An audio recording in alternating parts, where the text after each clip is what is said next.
Thank you. Please be seated. Thanks so much. It's great to be back in Jacksonville. I know we've got less than 2 weeks till the Florida-Georgia game, I believe, and world's largest outdoor cocktail party. Do we have Georgia fans here? What about Gator fans?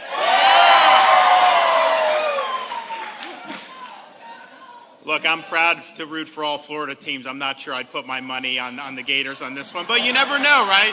You never know. Who knows what'll happen? We are really thrilled to be here with so many great physicians, and these are all doctors who you're going to hear from who are very much opposed to this proposed Constitutional Amendment 4 that's going to be on your ballot when you go to vote. And what I tell people is, when these things show up on the ballot like this that are funded by the special interest groups, and both Amendments 3 and 4 are that, with tens of millions of dollars that have poured in from out of state, your default should be no, right? That should be the default. They should really have to convince you why doing what they're spending tens of millions of dollars is somehow good to amend onto Florida's Constitution. And these are things you don't get a mulligan on.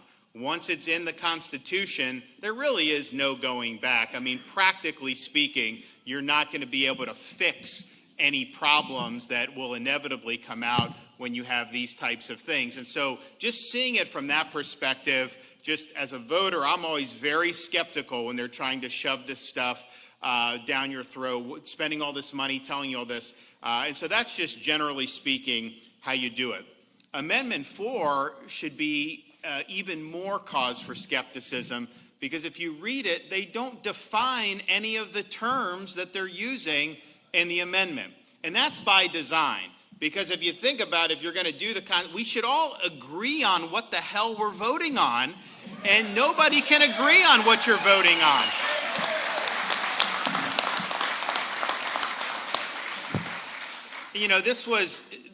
These amendments are supposed to be clear. They're not supposed to be deceptive or misleading. And if they are, then the Supreme Court, when they review it, is not supposed to put it on the ballot. And it was a 4-3 decision to put it on. And so that was a big mistake. And so now you have this ill-defined, and they did that for a reason. Because the whole idea is to try to jam this through with a blizzard of lies. The whole thing is built on fraud. It's built on fraud in a lot of the petitions that were allegedly signed. They've already uncovered a lot of fraud on that. And then to have this language that is not defined, you would never draft a piece of legislation without knowing what you're doing. But they did that on purpose because these are all phrases that have been poll tested to try to create this impression with voters that somehow this is kind of an innocuous thing. And it really is anything but that. Now, it's important to kind of talk about and unpack what is actually in this amendment, because the people that are spending tens of millions of dollars, they're not talking about what's in their own amendment. They're not talking about any of that. They're just simply telling lies about Florida policies and law. And they are all lies. Everything you're seeing on the TV, that has just been their way to do it, to try to say you can't get health care, this, that, there's no exception for rape. It's all a bunch of lies, but that is part and parcel for this, which is a very deceptive amendment, and the whole thing is based on deceit. So it's important to say they don't want to talk about their own amendment. They want to basically focus on false things in Florida and say that should be a reason why you would vote for something like this. So what exactly would the amendment do? I think it's the first amendment in the history of Florida, if it were to pass, that would actually take away people's rights, because this eliminates the right for parents to consent for a minor to have an abortion. That's current law in Florida, that you have parental consent. And honestly, that is not anything that is unusual with respect to abortion.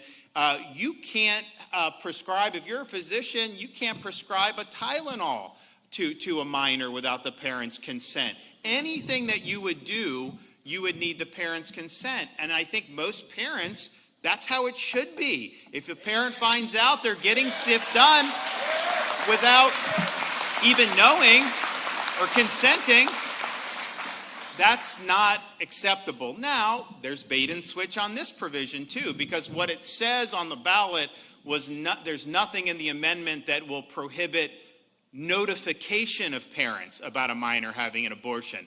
That is not the same as consent. They are rolling back consent and saying just telling a parent that there's an abortion is somehow the same as making the parent as having them have decision-making power. So they are taking away your rights as parents on this one thing. So, and look, I think as a parent, like if they're going to give you prescription medication, Tylenol, all that stuff, of course the parent should consent across the board.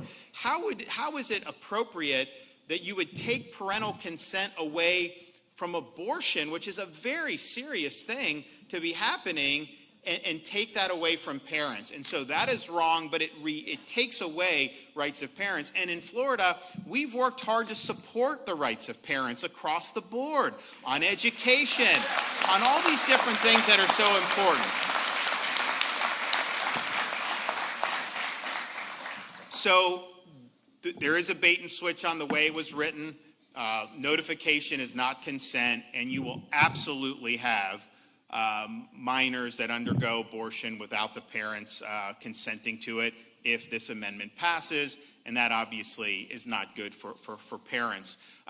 And maybe even more crazy than that is this amendment, you got to read it very carefully, it displaces the role of physicians when it comes to abortion. Now, look, there's people who may not be pro-life, but there's a lot of people that say, you know, they don't like abortion, they think it should be rare, but ultimately they don't support policies that would provide protection for unborn because they say it should be a decision that the mother makes in consultation with the doctor. And you hear that all the time from folks who may not subscribe to a pro-life perspective. And I understand that, and I respect that, but just understand what they're doing on this amendment. They are substituting, and in Florida law, you have to be a licensed physician with respect to abortion. You're not allowed to be involved to do it unless you're a licensed physician. And I think that's probably what the law is in pretty much every state in the country. This amendment substitutes, instead of physician, health care provider. Well, understand, there's a lot of health care providers that are not medical doctors. And not only that, there are a lot of medical doctors that may not be properly trained to be involved in this as well. So anyone who can claim to be a healthcare provider, which would be, I mean, honestly, a clerk at Planned Parenthood is technically a healthcare provider if they are involved in this. So you are really making a radical change in how this is appropriate. And I just don't see how that could possibly end well.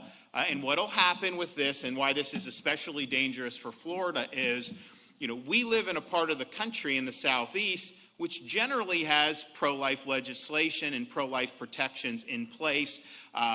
Georgia, from Texas to Georgia, South Carolina, all those places. So what the abortion industry will do, they want to make money off this, okay? That's why they're doing this. They want to make money off this. And so what you will see is you will see recruiting of people from those other states to come to have abortions in Florida. And you're going to have some of these clinics that pop up, which are not going to have the type of safety and regulatory that is required under current Florida law, and you will have non-physicians that are going to be leading this charge. So why would you want to displace the role of a doctor, a medically trained doctor in this? That is a crazy change. That is a change that whether you don't like abortion, and whether even if you are very much in favor of abortion, and there's some people, I think, unfortunately, who want to see more abortions. And this amendment, by the way, would lead to an extra 40,000 abortions a year in the state of Florida. We already have thousands a month that take place under our current heartbeat bill. This would be way more than that, and would be bringing in people from other states, and we would become this major abortion tourist destination, which is not what we want for our state. But even people that are very pro, I don't think very many of them could justify substituting in place of a physician any health care provider. And once it's in the Constitution, you cannot legislate against it.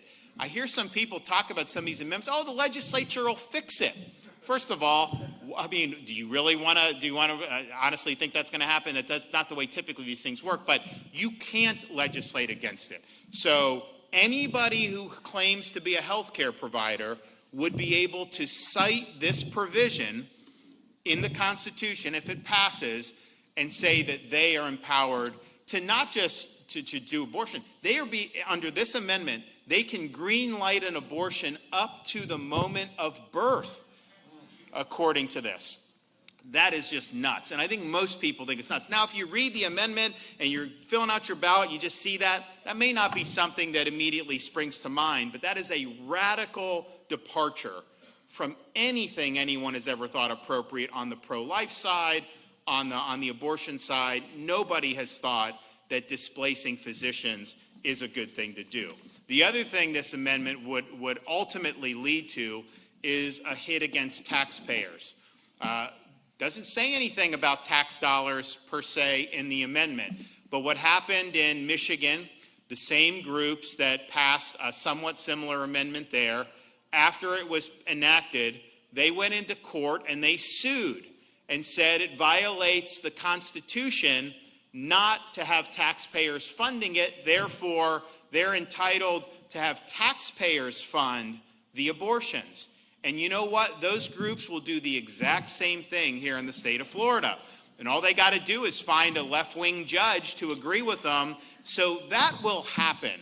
This will likely lead to taxpayer funding of abortion. And again, there's people that are pro-life, there's people that are not. I don't think very many people think this is appropriate for taxpayers to be funding it. You have a 0% chance of that happening if Amendment 4 fails. If it passes, you are absolutely going to see that push run through the courts where they are going to demand that taxpayers fund these abortions. And again, these abortions can go all the way up to the moment of birth the way this amendment is written. You also look at terms like viability. They don't define viability. They say nothing can prohibit, restrict, delay, which basically wipes off all these pro-life protections. And it's not just about gestational limits, like when there's a detectable heartbeat, you protect the unborn. There's so many other things that go into creating a culture of life, to have safety, to have all these different things. Those would all be wiped away, but they don't define viability. And what does that mean? A lot of people don't. The way they would do it and the way the people proposing this would do it, and they will litigate in court on this, they think it's basically past 6 months. So you would be able, if this passed, to have 6 months in the womb, fully formed baby, heartbeat, can feel pain, sucking its thumb. You see it on the ultrasound. You see the face. And that would be able to be snuffed out for no reason whatsoever. That would be in the Constitution of the state of Florida if this passed. And so I don't think most people think it's appropriate at 6 months to be able, for just no reason at all, to do an abortion. But that would be in law, in our Constitution, basically forever in the state of Florida. They didn't want to define that because they know that a lot of people would recoil from it. Because when you start talking about 6 months, you're talking about the unborn child has really excruciating pain during these abortions. Most of the abortions are dismembering the baby, pulling limb from limb. It's really grotesque. But you got to go into this eyes wide open. If you're someone that's going to vote, just know what you're voting for. It may not be comfortable to hear. People want to kind of just avert their eyes. But when you start talking about putting something in the Constitution, I think people should know the truth about what is at stake here.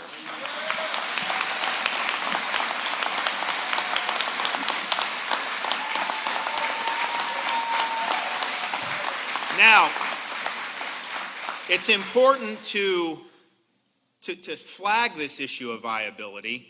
They don't define it, and the way they would define it, and will, if it passes, would be really significant, and I think would be far beyond what most people in Florida would think appropriate. But in some ways, if you read the way the amendment's written, they create even an exception to that effectively swallows the rule, because they say any healthcare provider can green light an abortion up until the moment of birth to, quote, protect the patient's health. Now in Florida, our laws provide exceptions for the life and health of the mother, but the health is defined in ways that it can't just be something that you have a headache or you're having some mental health issue, because it's tough. There's anytime anyone gives birth, it's not easy. I mean, we have 3 kids. I could tell you, my wife going through, it's not easy. There's going to be things that can come up, but to say that you're not going to define that, whatever some non-physician thinks counts, would then green light no limits at all the way up until the moment of birth. And people will say that late-term abortions do not happen. That is false. It's rare. There's no question it's rare. Most abortions occur, within 6 or 8 weeks, but they do occur. And this is not just me saying this. I mean, you read left-wing pro-abortion sources have acknowledged most late-term abortions are purely elective. They are not for any overriding life or health, which is obviously covered under Florida law. And so what this would do, because they don't define it, would allow a non-physician to green light an abortion up until the moment of birth for virtually any reason. Is that something that is appropriate? I think everybody agrees there's got to be some limit at some point. And you can disagree on that. You can argue if you want a detectable heartbeat be the limit, if you want when the baby can feel pain, whatever is your position, there's got to be some limit. And this Amendment 4, the way it's deceptively crafted, would effectively mean no limits. And there'd be no way to enforce any limits. And that would make Florida one of the most extreme abortion jurisdictions, not just in America, but anywhere in the civilized world. That's not something that we would want to see for this. Now, because of the way it's written, it says you can't, delay, do anything regarding abortion. And that means a lot of the health and safety regulations that are in place would basically be tossed out the window, because if you have to comply with regulations, if you have to comply with some of the things, then it is necessarily going to provide some delay because you have to comply. So licensing and sanitation requirements would be out the window. Requiring admitting privileges and proximity requirements for abortions to be performed near a hospital by an admitted physician so that immediate life-saving treatment can be performed if something goes wrong would be out the window. Medical screening requirements, waiting periods, in-person counseling, informed consent literature, ultrasounds, all these things that are in place to support the health and safety of both the mother and the unborn child would be off the table. And I think what may happen is that in Florida, if a baby survives an abortion, there's a responsibility to provide life-saving care for the baby. And that's how it should be.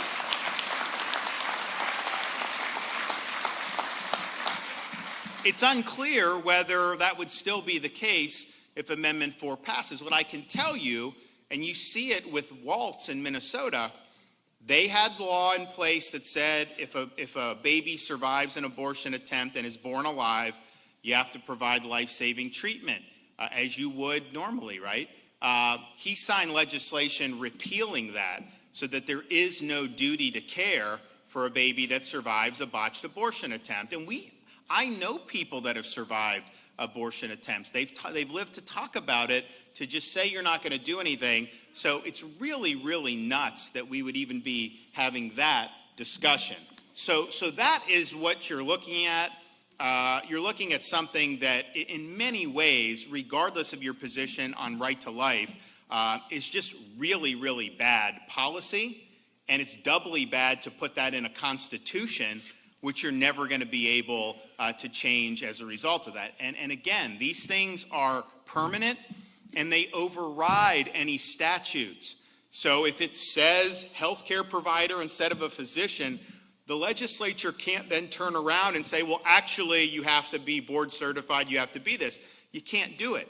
Anyone that has an ability to say they're a healthcare provider would be able to do the abortion, green light and abortion all the way till birth. That's obviously not something that's good. Now, the people that wrote this and are spending tens of millions of dollars, they know all that. They know it. They don't want to talk about any of it because they know a lot of people will recognize that is way, way beyond what even people that are not pro-life would consider reasonable. They know that. So what are they doing? They're basically just spending tens of millions of dollars on ads that are lying about Florida's current protections for human life. And I just don't understand why you would want to tell demonstrable lies, because you will fool some people, there's no question. But as other people start to do their research and see that they're lying to you, that's going to turn off a lot of voters. And so they're really banking on people not learning the truth about what they're saying. So for example, Florida's law is very clear. Florida, you have under what the legislature passed, you have abortions allowed up until the point that a fetal heartbeat is detected, but you also have exceptions for rape, incest, human trafficking, and when the child has a fatal fetal abnormality that will prevent him and her from surviving. And you always have the ability for the life and the health of the mothers. And that's just what means if you're somebody that has taken an oath to do no harm and to care for people, of course you're going to do whatever you can to help the mother. That's the primary patient. It would be ridiculous to have a law that did not provide physicians with the ability to treat people and save lives. And so Florida law is very clear. There is nothing in the law that would ever prevent a physician from performing life-saving treatment on a mother or even providing treatment with the physical or the health of the mother as defined appropriately in law. That's just a fact. So if you have somebody that is saying that they would be prohibited from providing any type of necessary health care, just understand they are lying to you. And if they're a physician, they are committing medical malpractice if that's how they're conducting themselves. And obviously, physicians have certain responsibilities and duties that they have to discharge. And if they don't, then they can not only be sued for medical malpractice, they can also lose their medical license. And physicians have a responsibility to know what the law is and to know what those duties are. And I don't think any physicians in Florida really don't know what the law is. I think this is political posturing. I think it's passive aggressiveness, trying to say, oh, I'm not going to be able, to help somebody that's had a miscarriage. I mean, are you kidding me? Of course you'd be able to do that. So that's just what the law is, and any insinuation that they've made on that side that somehow, mothers would be held liable regarding abortion is not true in the state of Florida. I don't think it's true anywhere, but it's certainly not true here in the state of Florida. So that's the law. You can look it up. I mean, we have some of the legislators here who crafted that, and I can tell you some of those exceptions. There were people on the pro-life side who didn't necessarily like that.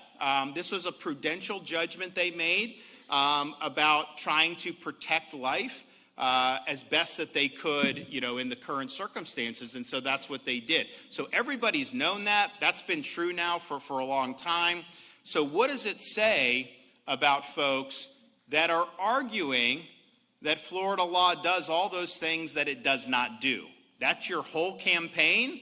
Vote for us because we're lying to you about all these things? That is not the way this stuff's supposed to work. But I also think it is a test in the sense that if people can come in, spend $100 million to just brazenly lie and somehow get to change the Constitution, Amendment 4 is just going to be the beginning of what they're going to try to do down the line. This is not a healthy way to conduct our affairs of state. The truth will set you free. Live not by lies. Tell the truth.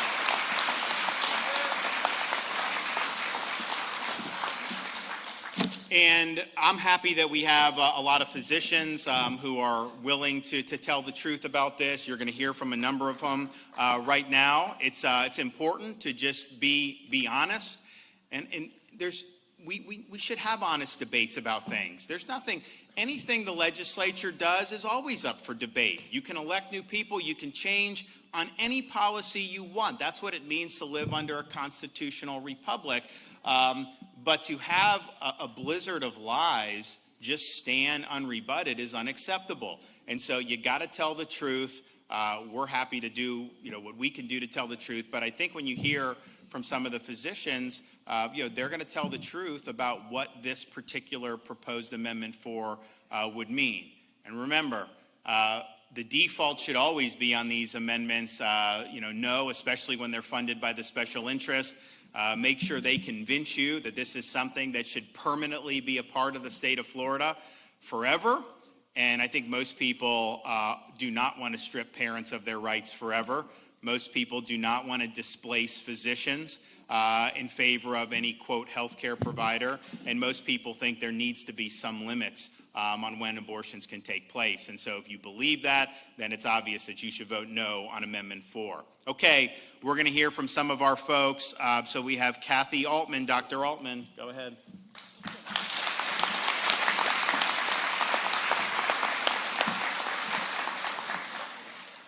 Good morning, and thank you for coming. Governor DeSantis, thank you for what you've done for Florida. Sure.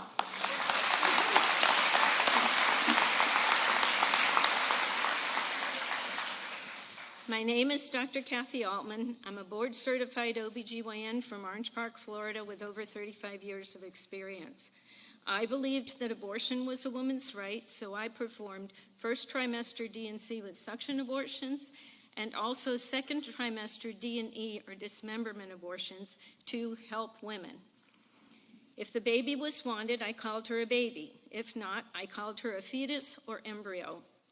I did abortions during my pregnancy, but after my daughter's birth, I could no longer pull the arms and legs off little babies just because they were unwanted.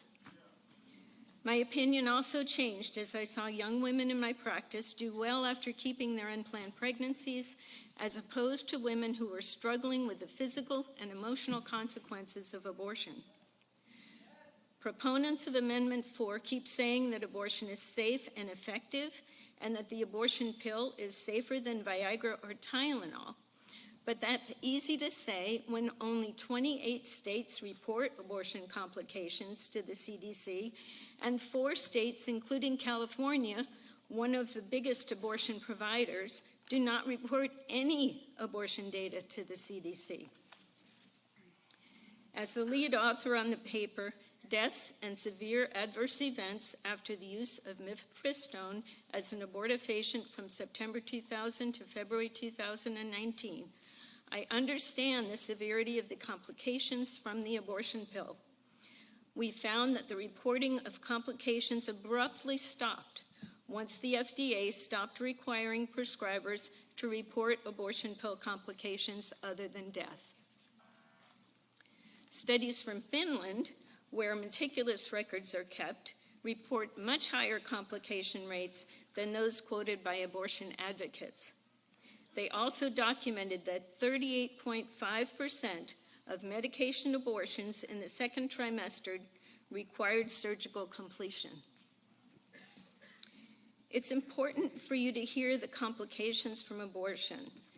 They include hemorrhage, infection, sepsis, injury to internal organs, including laceration of the cervix, perforation of the uterus, and injury to the bowel and bladder, uterine rupture, amniotic fluid embolus, pulmonary embolus, coagulopathy, missed ectopic pregnancy, which can result in rupture and death, retained products of conception, ongoing pregnancy, mental health issues, the need for surgery to remove retained products of conception, exploratory surgery to repair damage to internal organs, infertility, hysterectomy to stop hemorrhage, and death.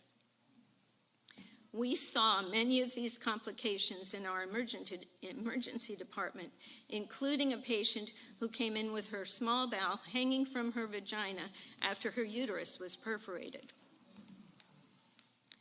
Most second trimester abortions are performed on healthy women and end the lives of healthy babies. Even third trimester abortionists admit that most abortions in the third trimester are not done for maternal or fetal indications, and none of the abortions I did were for maternal or fetal indications. When the media began claiming that abortion was a necessary part of health care, I polled my partners and found that none of us ever needed to do or refer our patient for an abortion to manage serious pregnancy complications. We may have had to deliver our patient early, and the baby may not have survived, but we knew that was not an abortion because it was not our intent to kill the baby, and we did everything we could to help the baby survive. Florida issued guidance that the current abortion law does not prevent physicians from treating miscarriage, ectopic pregnancy, premature rupture of membranes, and molar pregnancies, and yet pro-amendment forces continue to spread the misinformation that the current law prevents women from getting treatment for those conditions. By failing to define terms such as patient's health and healthcare provider, Amendment 4 will codify the right to abortion for all 9 months for basically any reason on the recommendation of an undefined healthcare provider, not a doctor.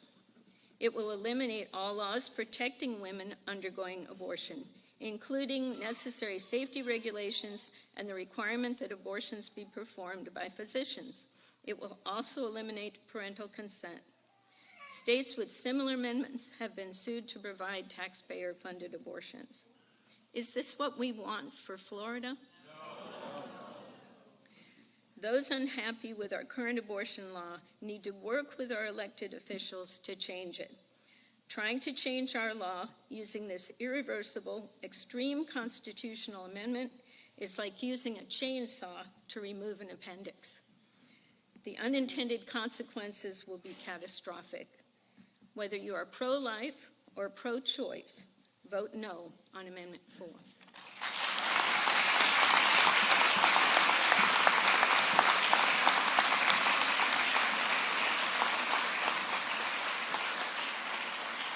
Okay, Dr. Anthony Polgiers.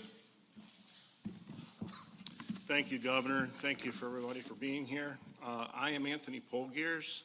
My wife and I moved here to Jacksonville 30 years ago. We love calling the great state of Florida our home.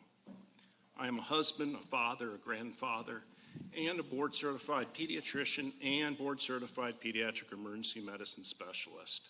I have 30 years of experience evaluating and caring for children at a busy pediatric emergency department and pediatric trauma center right here in Jacksonville. I want to shout out real quick to the students that are here. Don't be afraid of talking about this issue at school. Do not be afraid. And young adults as well, with your peers, educate yourselves about our current law, which in my opinion is a really good law. If you're going to have abortion in your state, this is the law you want to have and you don't want to get rid of it. But on the other hand, you need to talk about this.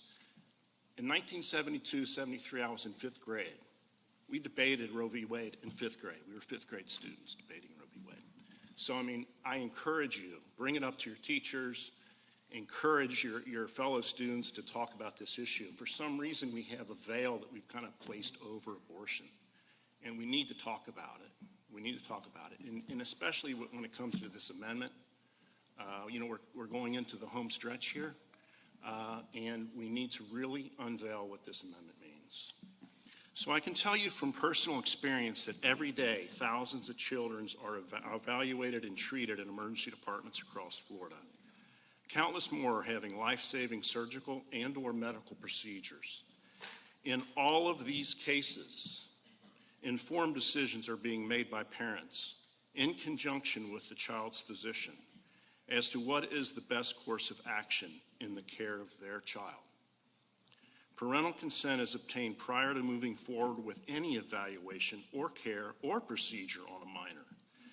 In all of these cases, as a pediatric emergency medicine physician, it is common knowledge that the best possible and safest results from any childhood treatment regimen, medical, surgical procedure is when the parent is fully informed by the physician.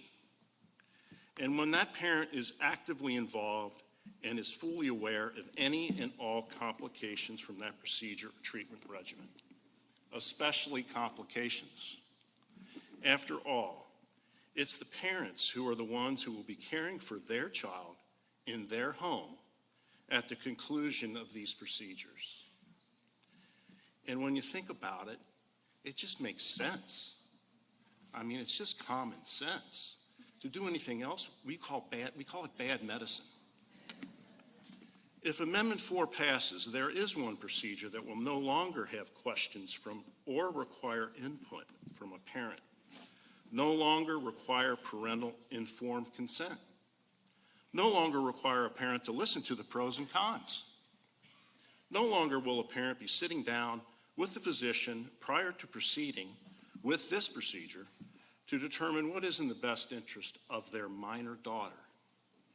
That one procedure will be their daughter's abortion. Mark my words and please listen very carefully. Amendment 4, if passed, will eliminate parental consent for abortions performed on minors. Now let's let that just sink in for 1 minute.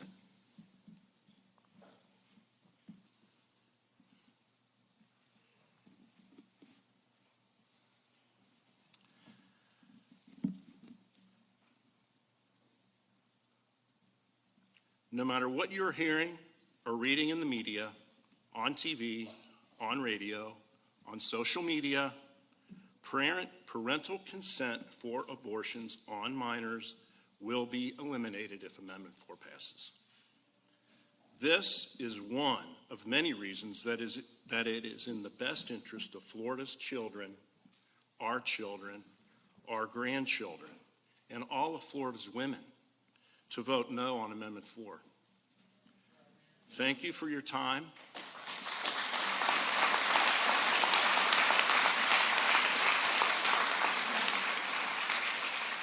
As you can tell, I'm a little nervous. I'd rather be like having a patient laying in front of me trying to die, and trying to save them. But thank you for your time and attention. And really, on behalf of those very children I was talking about, thank you for voting no on Amendment 4. Amen.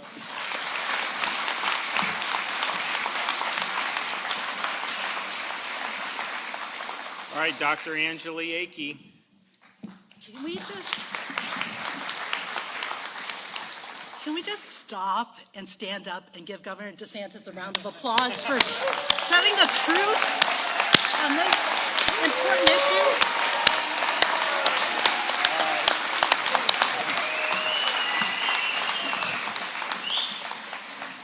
And what you have done for women, children, and families in the state of Florida. Hello, everybody. I'm Dr. Angeli Akey. I'm a Florida doctor, and I'm board certified in both integrative and internal medicine and certified in functional medicine. And I've had the privilege of serving my hometown of Gainesville, Florida, for the past quarter century. Go Gators! I'm a primary care doctor. We stand before you today representing over 700 of our physician colleagues, 50 specialties in the state of Florida. We are the physicians, the Florida Physicians Against Amendment 4. We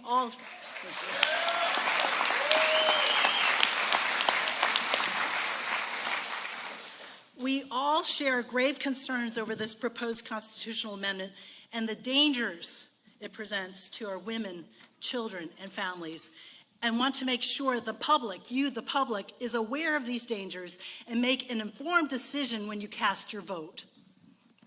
The amendment says, no law shall prohibit, penalize, delay, or restrict abortion before viability or when necessary to protect the patient's health as determined by the patient's health care provider.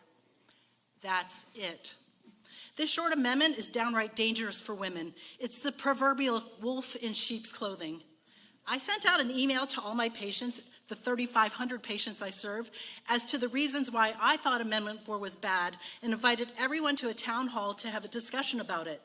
Not surprised. Thank you. We need to talk about these issues in an open way. We need to have dialogue. Not surprisingly, we had mixed responses, but the one thing that stood out was an almost universal misunderstanding of what the amendment really means. For example, one patient explained that about 30 years ago, she was told by her doctor that she had a non-viable pregnancy at 18 weeks. The baby wasn't going to survive. And so she had an induced delivery or an abortion. She was greatly relieved to have an abortion and did not want other women in 2024 in her situation to have to travel to another state to have what she had. Therefore, she told me she was going to vote yes on Amendment 4. I explained two things. First, this is actually one of the exceptions to the current Heartbeat Protection Act, specifically fatal fetal abnormality. The other exceptions are life of the mother, rape, incest, and sex trafficking. And under the current Florida law, she would have been allowed to have the option to have the induced delivery that she had had. Secondly, she had also expressed how she believed these decisions need to be between a patient and her doctor. I explained that Amendment 4 would actually eliminate the mandatory participation of the doctor and replace us with a healthcare provider, which is not defined. So elimination of the mandatory participation of a doctor, an MD or DO, in an abortion is the first of 4 reasons we physicians are standing here against Amendment 4. It would destroy the doctor-patient relationship. Women deserve a doctor, as Florida's current laws require, not only for complicated pregnancies, but especially for second and third trimester abortions, which Dr. Altman explained. These are high-risk surgeries and would be allowed under this amendment. In other states, they specify who these healthcare providers are: PA, nurse practitioner, nurse midwife. But here in Florida, our statutes don't specify who falls under this definition. Even people who aren't licensed in our field, or perhaps aren't even licensed at all, could provide an abortion. Would you trust anybody but a doctor with a high-risk procedure? No. The second reason we physicians are standing against Amendment 4 is that it would eliminate parental consent, as Dr. Polgers so eloquently explained, replacing it with parental notification. The third reason we physicians are standing against Amendment 4 is that it has a major loophole that would allow for high-risk second and third trimester abortions, which are painful and dangerous. While at first glance, it may seem that the language might only allow abortions until viability, 6 months, the truth is there are broad exceptions for the undefined term patient's health that would allow abortions to term 40 weeks for practically any reason at all. The fourth reason we physicians are standing against Amendment 4 is that because if it passes, it would cement abortion for any reason into our state's constitution and supersede all existing state abortion-related health and safety laws and regulations. The current law was obtained through the legislative process. It's clear that there might still be disagreement about the specifics of these laws, but the right way to fix it is to go back through the legislative process. Yes, Representative, yes. Representative. Not enshrine something this extreme into our state's founding documents.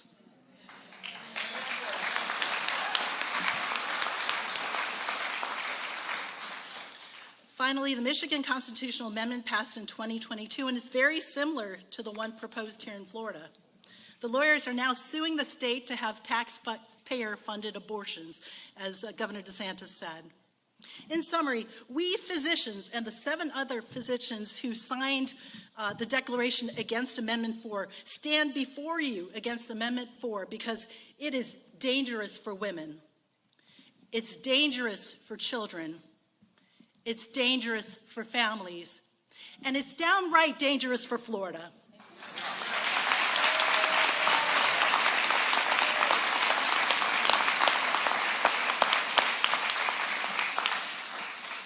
And on a very personal level, after 31 years of active clinical practice, having had the tremendous privilege of caring for thousands of women, some who have shared their deepest secrets, their bare hearts with me that they regret, they deeply regret and have deep sorrow about having had an abortion.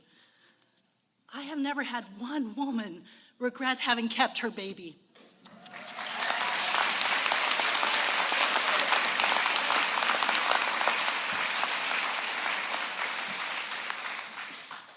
This is why we encourage you all to vote no on Amendment 4. And by doing so, you will save a life. God bless you all.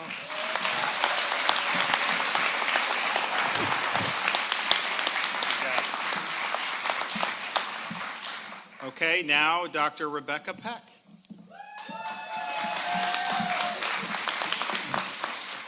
Thank you, Governor DeSantis. It is a true honor to be here.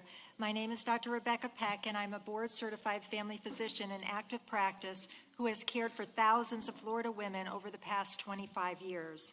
I am also a busy mom and have been speaking out against Amendment 4 all across the state because I have seen professionally, and I also know personally, that the unregulated abortions that Amendment 4 would allow cause women great harm. Many of the women I have treated over the years have also deeply regretted their abortions, and that regret never goes away. The rates of depression, anxiety, substance abuse, and suicide risk all increase after a woman's first abortion. Unfortunately, I've also experienced some of this firsthand. When I was only 17 years old, I became pregnant and didn't know what to do. At the time, I didn't have a close relationship with my parents. I lived in a state with hardly any restrictions on abortion, and made a snap decision to visit an abortion clinic. Because abortion was legal, I thought it must be good or okay. Looking back, I realized that Planned Parenthood did not fully inform me about the procedure I was about to undergo, did not require my parents to be there, did not tell me of any of the risks associated with the abortion. There was no ultrasound offered, so I did not even understand the full scope of what was happening. There was no waiting period required, so I didn't even have time to fully wrap my head around it all. I didn't have time to consider other choices or even know that there were other choices, like adoption or even choosing to parent or receiving help to do that. I myself was adopted, and had I thought it could have been an option for my child, I would have likely considered it. My adopted family was good to me. But ultimately, I had that abortion. And that led to 7 years of a downward spiral with depression, anxiety, alcohol and drug use to quench the pain. I became pregnant again at age 25, and because I had already had one abortion, I had another. At this point, I was really hurting inside and finally sought out a counselor. She ultimately helped me realize that my depression, my grief, and anxiety had a lot to do with the traumatic, invasive abortions I had undergone. So in an effort to heal, I found myself interested in learning about the circumstances of my own birth. Why had my mother given me up? I was able to find the information regarding my birth and was shocked to learn that my own mother had been raped. Thankfully, unlike in my situation, my mother was given options besides abortion. Her doctor helped her figure out how she could carry me to term while staying in school.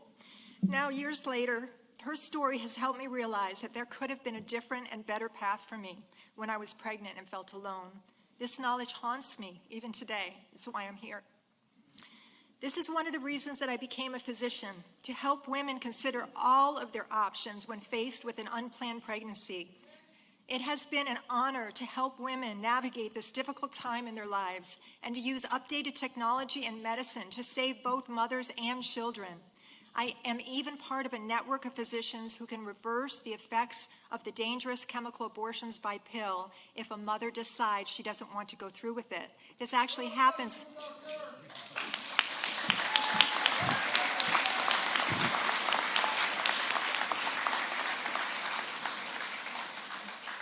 There are a lot of women that take that first pill and don't want to go through it.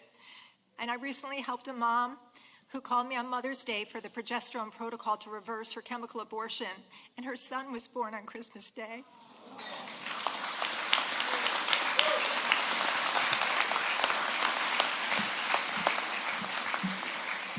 Thankfully, Governor DeSantis has dedicated over $250 million into helping women choose options other than abortion, like the ones I am able to provide as a physician under our state's current laws.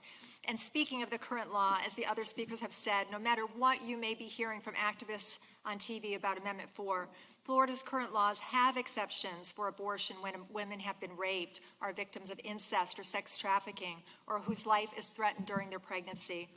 For all these reasons, as a physician, a post-abortive woman, and a mom, I have a message for Floridians this November 5th. Vote no on Amendment 4. If Amendment 4 were added to our Constitution, it would mean more women are coerced into abortion like I was. It will put women in danger by allowing non-doctors to be the ones carrying out these procedures. We physicians stand here today committed to providing these women with excellent care, the care they deserve.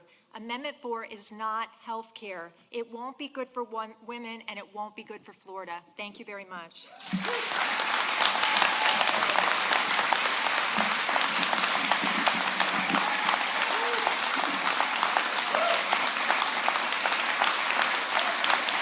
Okay, well, you know what to do. No definitions, no doctors, takes away parental consent, no limits, and they're lying to you to try to pass it. So vote no on Amendment 4. Thank you.